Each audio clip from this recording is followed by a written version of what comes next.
அனைவருக்கும் வணக்கம். இந்த பதிவில் நான் என்ன சொல்ல விரும்புகிறேன் அப்படின்னா, நம்ம குழந்தைகளுக்கு நம்மளுடைய கலாச்சாரத்தை நான் திரும்ப திரும்பி நிறைய வீடியோக்களில் நான் அதை பற்றி பேசியிருக்கேன்.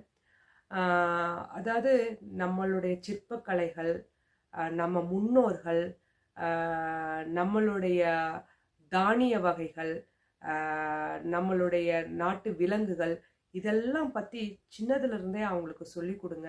ஏன்னா நம்ம முன்னோர்கள் நமக்கு நல்ல இயற்கை, நிறைய மரங்கள் எல்லாத்தையும் கொடுத்துட்டு போனாங்க.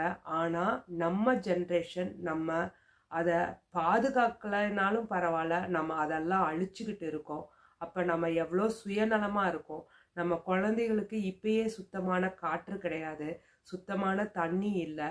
ஸோ நம்ம இப்படியே நம்ம போயிட்டு இருந்தது. நம்ம அந்த குழந்தைகளுக்கும் நம்ம எதுவுமே எடுத்து நம்ம சொல்லலை அப்படின்னா அவங்களுக்கும் அதெல்லாம் தெரியாமல் போயிடும். அதனால நிறைய வரலாறு ரொம்ப